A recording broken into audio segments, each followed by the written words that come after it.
Hello ඔන්න පොරොන්දු වෙච්ච විදිහටම මම ආවා ඔයාලව හම්බ වෙන්න මගේ 2023 ප්ලෑන් එකත් අරන්.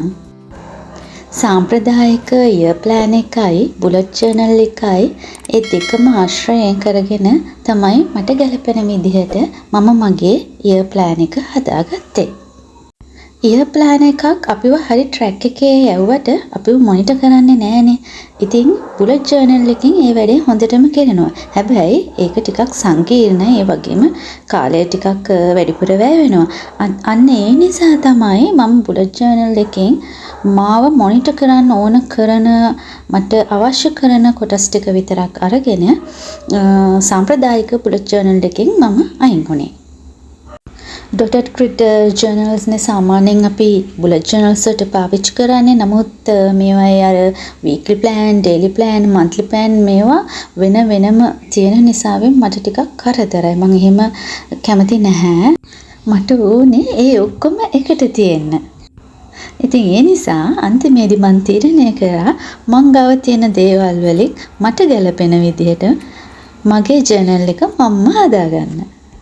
ඉතින් තීම් එක විදිහට මහනුවර යුගයේ නෙළුම් මල් මෝස්තරය ගන්න හිතුවා. ඔයාලත් චිත්‍රවලට ආසයි නම් චිත්‍ර අඳින්න කැමති නම් ඔයාටම ඔයාගේ ජර්නල් එක ලස්සන කරගන්න පුළුවන්.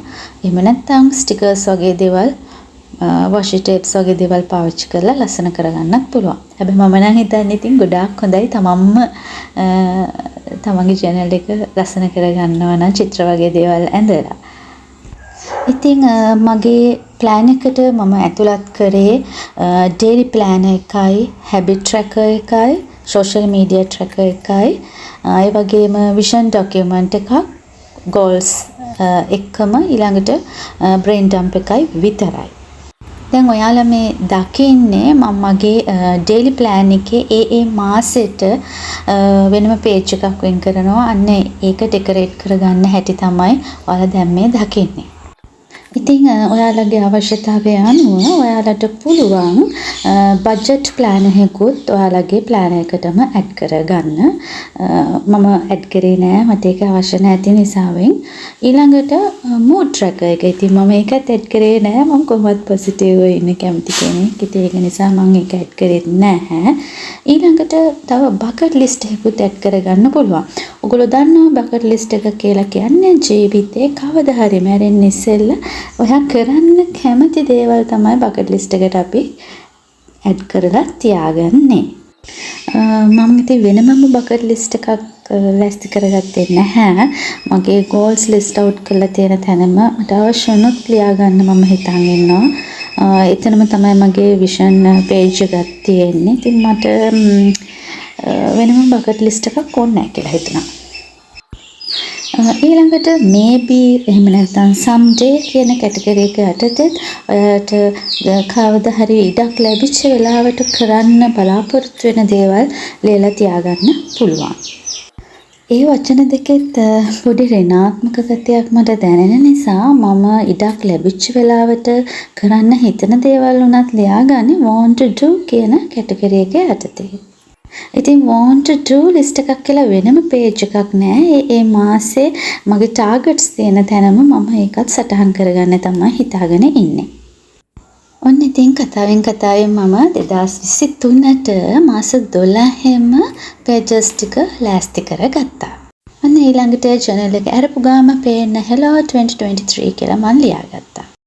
ඒ වගේම ඔයාට උත්තේජනයක් ඇති කරන ඔයා උනන්දු කරන වැකියක් ලියන්නත් අමතක කරන්න එපා. මම ලියලා තියෙන ඉතින් make yourself a priority කියලා. ඇත්තටම විය යුත්තේ මේක තමයි. අපි අපිට මූලිකත්වය අනිවාර්යෙන් දෙන්න ඕනේ. අපි අපිට ආදරය කරලා අපිට මූලිකත්වය දීලා වැඩ කරොත් තමයි අපේ ජීවිතය සාර්ථක වෙන්නේ. එතකොට අපෙන් අනිත් අයට කිසි කරදරයක් සිද්ධ වෙන්නේ නැහැ. අහන දකින දේවල් වලින් තේරෙනවා බහුතරයක පිරිසක් දැන් ඉන්නේ හුඟක් ලොකු පීඩනයකින්. රැකියා ස්ථානයේ වේවා වෙන ඕනෑම හේතුවක් නිසාවෙන් හුඟක් අය පීඩනයෙන් ඉන්නවා. එතකොට තමයි තමන් සේදිවිහානි කර ගැනීම මේ වගේ අවාසනාවන්ත දේවල් වලට යොමු වෙන්නේ. ඔන්න ඉතින් දැන් මම මගේ ප්ලෑන් එක හදලා ඉවරයි. අපි බලමු කොහොමද කියලා. මේ මගේ පරණ ප්ලෑන් එක කවර් එක තමයි මම මේ පාවිච්චි කරන්නේ. මම දැන් අවුරුදු 15ක් විතර වෙනවා මේ එකට දැන්. ඔන්න මම මුලින්ම දකින්නේ hello 2023 make yourself a priority. ඉතින් මේ වගේ වැකි ඔයාලත් ඔයාලගේ ප්ලෑන් එකට එකතු කරගන්න. මෙතන මම මගේ goals list out කරනවා. ඒ වගේම vision page එකත් add කරගන්නවා. monthly weekly daily මේ planners තුනම එකතුවක් තමයි මම හදාගෙන තියෙන්නේ. ඒ වගේම මම මගේ life motto එකත් මෙතනට add කරා. I can do it if I really want. දැන් අපි මාසෙන් මාස මම කොහොමද සැලසුම් කරගත්තේ කියලා බලමු. ජනවාරි මාසේ කැලෙන්ඩර් එක තියෙනවා. පොඩි වැකියක් ලියලා තිනවා believe in yourself කියලා. ඊළඟට මේ පැත්තේ තියෙනවා මාසය ඇතුළත මම කරන්න බලාපොරොත්තු වෙන දේවල්, මගේ targets ටික. ඊළඟට weekly plan එකයි daily plan එකයි මේ විදිහට මම මෙතන දාලා තියෙනවා. උදේ 5 ඉඳලා රෑ 10 වෙනකම් මේ කාලය තමයි මම වැඩ කරන කාලය. ඒ කාලය පැයෙන් පැයට බෙදලා මේ විදිහට දාගෙන තියෙනවා.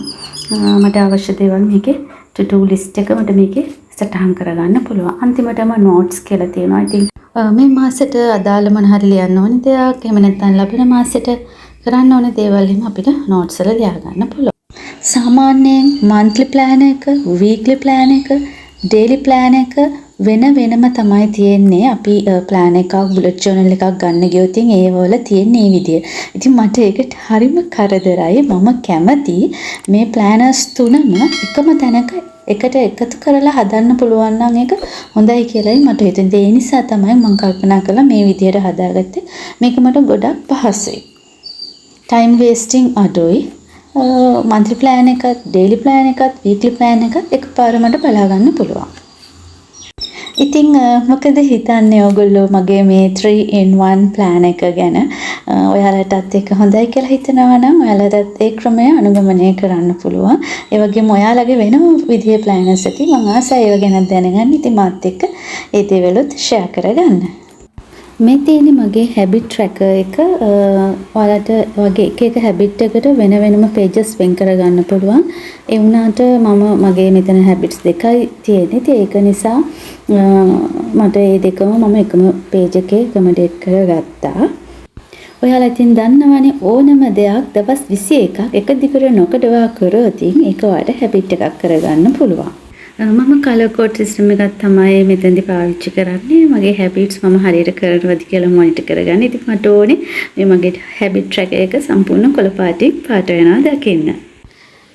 ඊළඟට තියෙන්නේ මගේ social media tracker එක.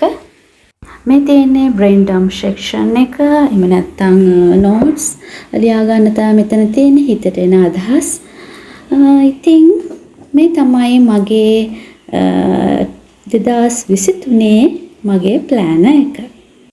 ඉතින් මොන විදිහට ඔයාගේ ප්ලෑන් එක කස්ටමයිස් කරලා හදාගත්තත් මම ඔයාලට යෝජනා කරන්න කැමති අනිවාර්යෙන් මෙන්න මේ කාරණා තුන ගැන නම් ඔයාලා සැලකිලිමත් වෙන්න මේ දේවල් ඉන්ක්ලූඩ් කරගන්න ඔයාගේ ප්ලෑන් එකට. පළවෙනි එක තමයි random notes. ඔයාලා දකින්න ඇති වෙන මේ විදිහට මම හැම මාසෙම අගට මේ වගේ notes වලට ඉඩ තියලා තියෙනවා. අනිත් එක තමයි brain dump එකට ඉඩ තියාගන්න. වෙනම කොළ ටිකක් ඔයාලා ඔයාගේ journal එකට එකතු කරගන්න. ඊළඟ දේ තමයි චිත්‍ර පුළුවන් අඳින්න. ඒක වඩාත්ම හොඳයි. ඔයාලා දන්නවා ලියන දෙයකටත් වඩා මනසේ හොඳින් කාවැදිලා මතක තියෙන රූප.